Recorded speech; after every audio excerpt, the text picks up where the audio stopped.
Mas vamos passar, então, para um outro cenário aqui, cenário de criptomoedas, que nessa segunda-feira alcançou novamente o patamar dos 72 mil dólares. Pois é, parece que foi antecipado, né? A gente, como eu comentei aqui no comecinho do programa, não tem uma data muito certa para acontecer o halving, né? O corte ali da metade dos benefícios ali para quem minera Bitcoin acaba afetando e na expectativa aí, então, antecipando esse movimento, o Bitcoin subindo. Mas quem vai analisar esse cenário, quem vai contar tudinho aqui para a gente é Marcelo Sestari, nessa segunda-feira aqui. Obrigada pela participação, Marcelo. E aí, pessoal, tudo bem? Obrigado pelo convite de novo, Paula. É um prazer estar aqui com vocês no Giro e, bom, vamos comentar um pouquinho. Estou aqui para esclarecer as dúvidas de vocês também. Tem muita coisa rolando no mercado, então bora lá. Bora lá, então, muito importante aqui, a gente já deu um spoiler aqui, né? Quem acompanha o mercado, quem já acompanha a cripto, já sabe que bateu 72 mil dólares. A gente tinha tido isso lá no 14 de março, se não me engano, quando bateu 73 mil. Desde lá vem, né? Caiu um pouco ali, veio na expectativa, mas agora o halving, que a gente também tem falado recentemente, né, sobre um evento muito importante no mercado cripto. Conta um pouquinho mais, porque, na verdade, como eu comentei aqui, não tem uma data ali marcada para acontecer, né? Mas como é que esse movimento, explica um pouquinho, né, para a gente entender como é que esse evento acontece, como é que é feita essa. Por que foi feita essa antecipação? Era dia 21, agora está mais para quinta-feira que vem, dia 18. Conta um pouquinho mais desse contexto, por favor. Tá, legal. Bom, o halving, para contextualizar um pouco mais, né, ele acontece quando 210 mil blocos eles são minerados, né, eles são basicamente colocados dentro da blockchain. E por que não tem uma data exata? Porque para você minerar um bloco, isso depende, né? Um bloco, ele comporta de 1.200 a 2.500 transações.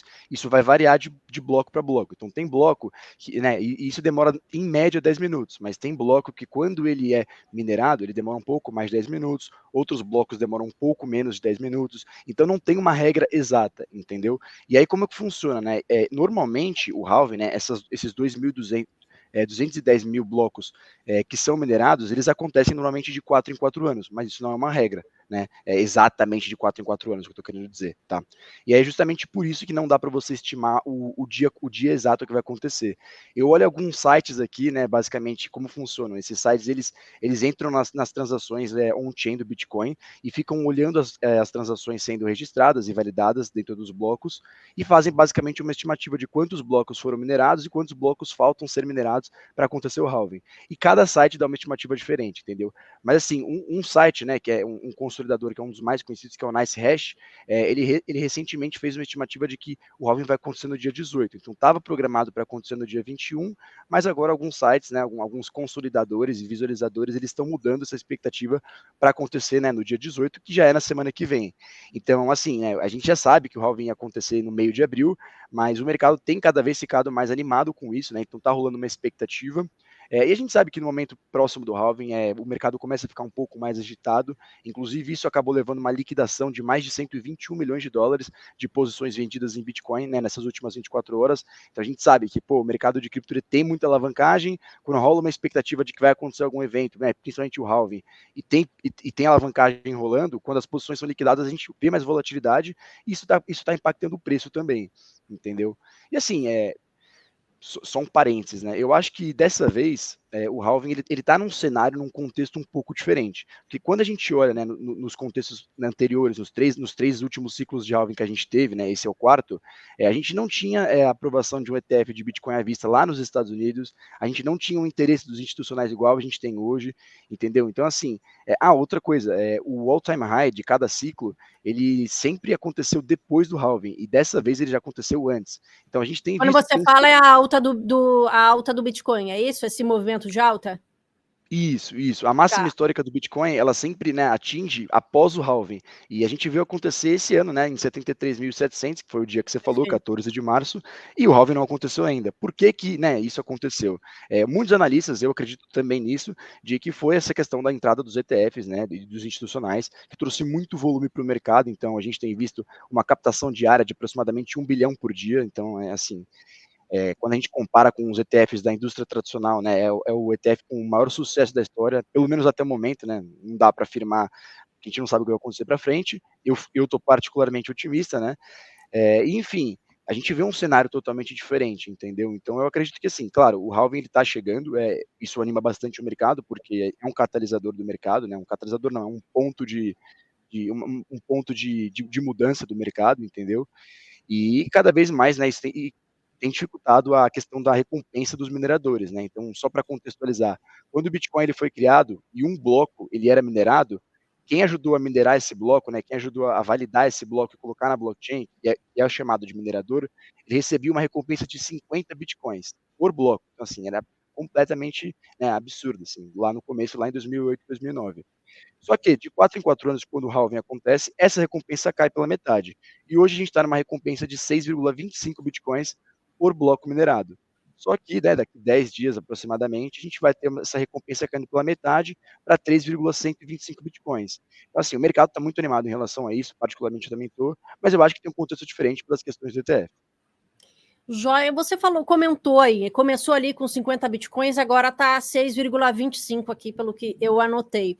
Isso também, por exemplo, por isso que dá essa, vamos dizer, essa alavancada, de repente os mineradores correndo mais para conseguir nessa recompensa maior, é por isso, de repente, esse movimento de antecipação?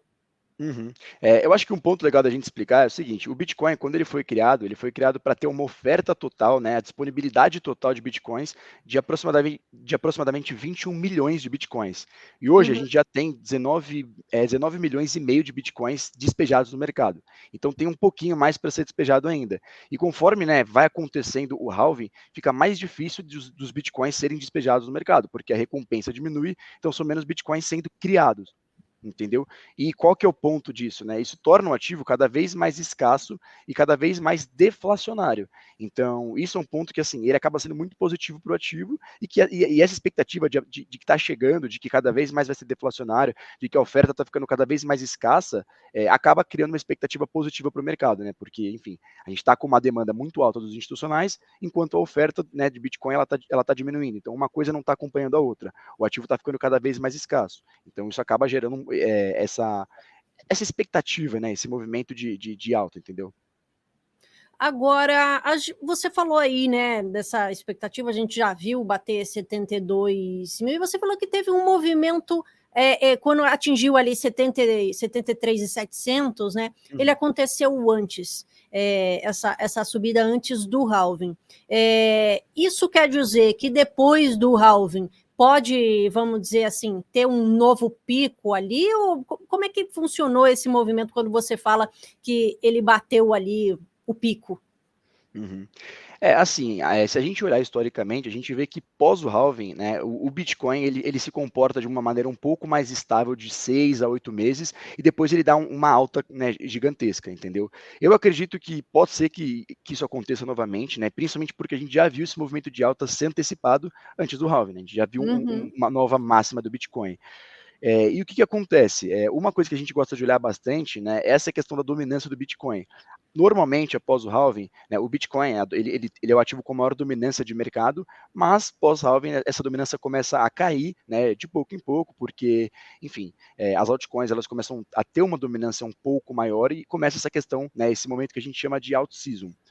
Eu acredito que, enfim, com a entrada dos ETFs, né, e temos um cenário totalmente diferente em relação aos tempos passados, né, aos 3 ciclos passados que a gente já teve, assim a gente vai ter uma alta cada vez maior, eu acho que a gente vai ter um pico muito maior em relação ao que aconteceu nos outros anos, porém, eu acho que talvez ele comece a subir daqui uns 6 a 8 meses e fique um pouco lateralizado, que é o que aconteceu é o que aconteceu nos outros ciclos, entendeu? Não é uma regra, né? O que aconteceu no passado não significa que vai acontecer Uhum. agora, mas é um comportamento que a gente costuma olhar também. A gente viu que, por exemplo, um dado que a gente gosta de olhar bastante é o desempenho das altcoins em relação ao Bitcoin por mês. A gente tem visto que elas não estão performando muito melhor, é uma ou outra que tem performado do Bitcoin, então a gente não entrou nessa alt-season ainda, e é justamente pós-halving que eu acho que a gente vai entrar nessa temporada, entendeu? E talvez o Bitcoin fique um pouco de lado para, enfim, depois dos 6 a 8 meses, que é o que a gente já viu, ele ele atinge uma nova máxima histórica. Eu acho que ele vai atingir logo depois do halving, mas